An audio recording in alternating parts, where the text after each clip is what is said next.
السلام علیکم، welcome back to my channel. دوستو، مثبت سوچ سے مراد ایک پر امید رویہ ہے جو کسی بھی صورتحال میں اچھا سوچتا ہے۔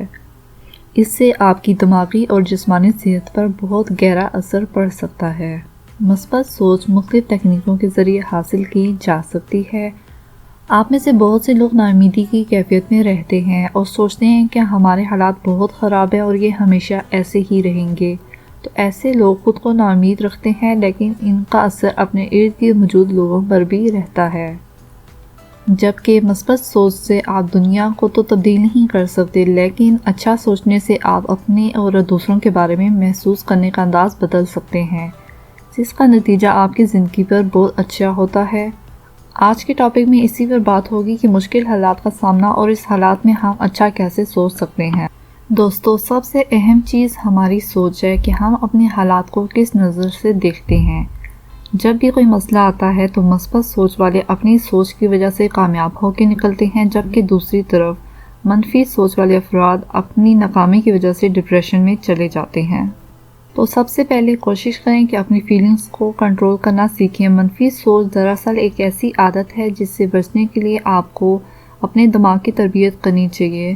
مستقل منفی سوچ آپ کے لیے بہت سے مسائل پیدا کرتی ہے۔ اگر آپ اچھی چیزوں پر توجہ دیں اور مشکل حالات اور رکاوٹوں کو قبول کریں اور سوچیں کہ یہ زندگی کا ایک حصہ ہے، اگر آپ یہ بات سیکھ لیتے ہیں کہ میں نے غصے اور پریشانی پہ کیسے ریئیکٹ کرنا ہے، تو یہ آپ کے حالات کو بہتر بنا سکتا ہے۔ کوشش کریں کہ ایسی سچویشن میں اپنے الفاظ کا انتخاب اچھے سے کریں اور ایسی چیزوں کے بارے میں سوچیں جو آپ کو سکون دیں، کیونکہ آپ کی سوچ کی وجہ سے آپ کے گھر کا ماحول تبدیل ہو سکتا ہے۔ تو کوشش کریں کہ جہاں پہ بھی رہیں پریشانیوں کا حل تلاش کریں اور خود بھی پر امید رہیں اور دوسروں کو بھی پرسکون رکھیں۔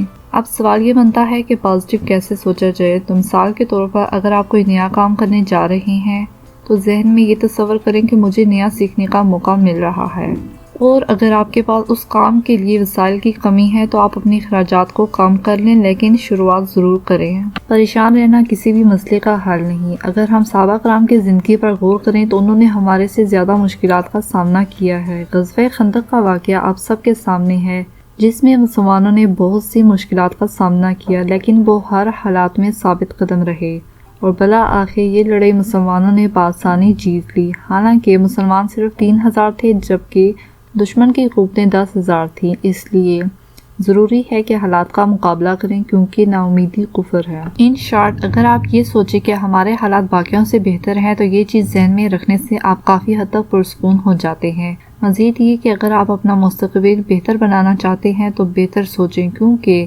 جب تک آپ کو خود یقین نہیں ہوتا کہ آپ کا مستقبل بہتر ہو سکتا ہے، تب تک آپ اپنا قدم نہیں اٹھاتے اور اپنے مستقبل کی ذمہ داری کو قبول بآسانی نہیں کر پاتے۔ اپنے رب کا شکر ادا کریں، ایسا کرنے سے آپ کی زندگی کا سفر یقیناً اچھا گزرے گا۔ Thanks for watching, please like and subscribe.